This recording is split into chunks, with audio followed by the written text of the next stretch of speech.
This is to inform our valued viewers that we will be live streaming one of their favorite shows very soon. Time and date will be intimated.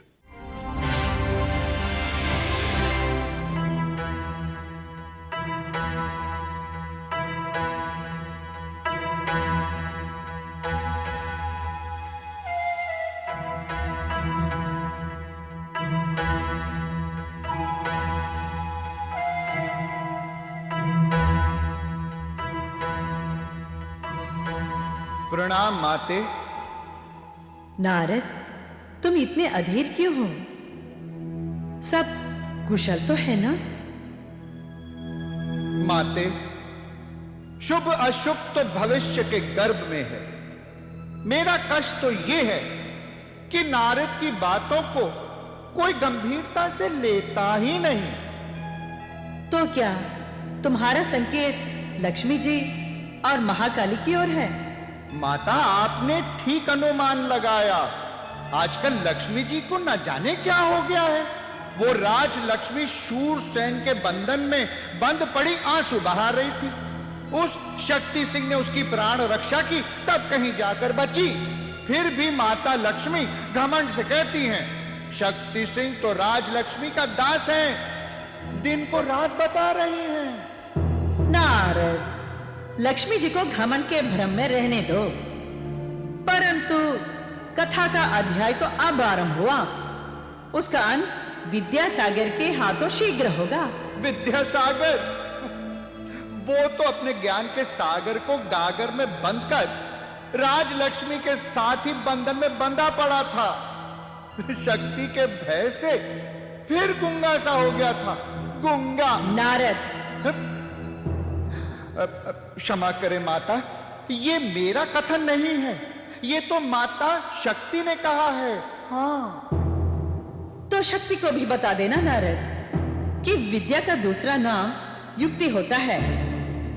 किसी युक्ति या वाद विवाद की विजय शक्ति से नहीं, युक्ति से होती है। तुम्हारे इष्टदेव नारायण ने भी अमृत मंथन के पश्चात युक्ति से ही अमृत देवताओं को और वारुणी असुरों को पिलाई थी, याद है ना? माते, आप भी अपना पलड़ा नीचे नहीं करेंगी, और लक्ष्मी जी का पलड़ा तो सदा से ऊपर है ही।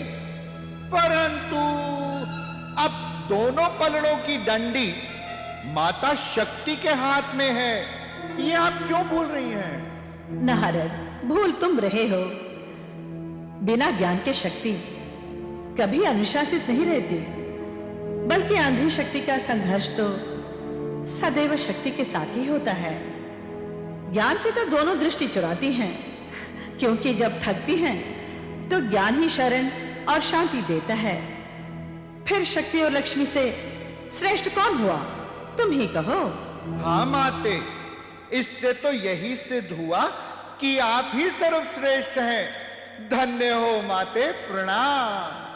नारायण नारायण।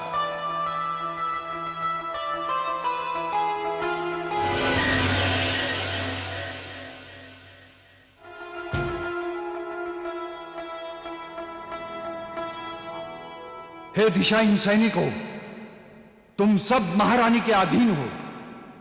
महारानी की आज्ञा का पालन करो और इन देशद्रोहियों को पकड़कर कारावास में डाल दो। जो आज्ञा। चलो चलो चलो।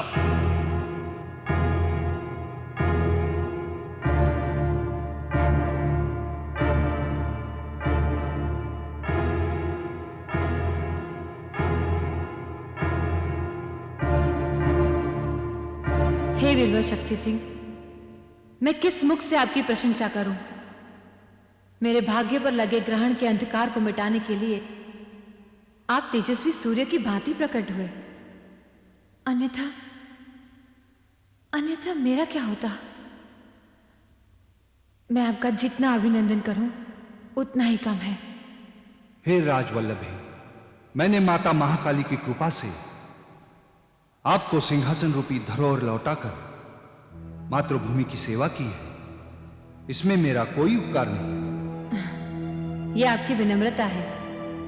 आप जैसे वीरों की कृपान राजा और प्रजा के संरक्षण की प्रहरी होती है। ऐसी शक्ति को सम्मान देना राजा का पहला कर्तव्य है। हे वीरवर, आप इस मातृभूमि के सच्चे सपूत हैं।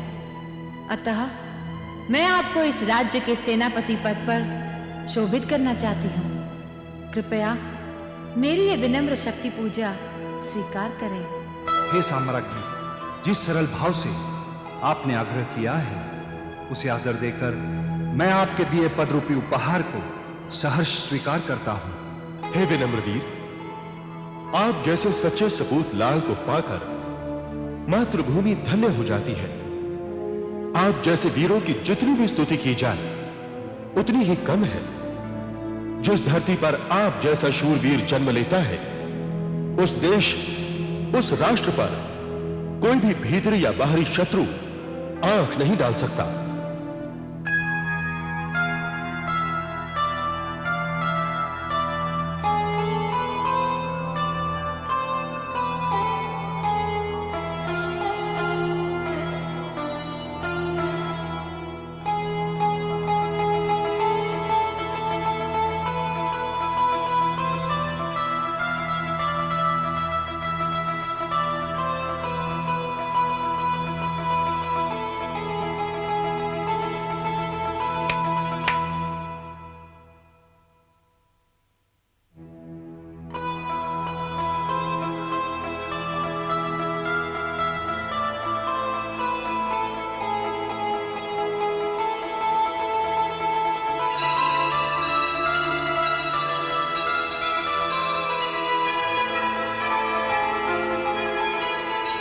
मैं इस राज्य की साम्राज्ञी गर्व से एक घोषणा करती हूं कि परमवीर शक्ति सिंह जी हमारे गौरवमय सेनापति के पद पर नियुक्त किए जाते हैं। हम सब इनके सम्मान में जय जयकार करेंगे।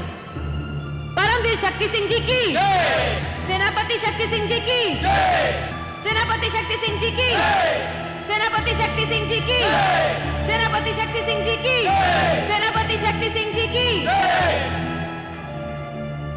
या देवी सर्वभूतेषु शक्ति रूपेण संस्थिता, नमस्तस्यै नमस्तस्यै नमस्तस्यै नमो नमः।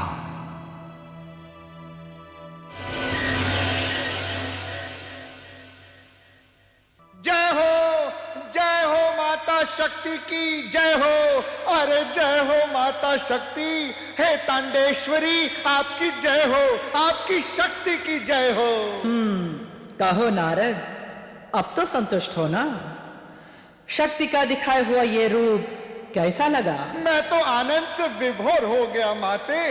धान पर मूसल पड़ता है तभी छिलका निकलता है, ऐसे नहीं। नारद, आधा सेर के ओछे बर्तन में सेर भर का अन्न नहीं समाता। बड़ी नदियों में शीघ्र बाढ़ नहीं आती, परंतु छोटी नालियां तो थोड़े ही पानी में बौराने लगती है। यही दशा है ज्ञान और लक्ष्मी की। कभी लोग अपने ज्ञान का डिंडोरा इधर उधर पीटते रहते हैं और लक्ष्मीवान लक्ष्मी के प्रदर्शन को ही बड़प्पन समझते हैं। तभी शक्ति को कभी शूरसेन का डाकू रूप तो कभी शक्ति सिंह का दमन रूप धारण करना पड़ता है।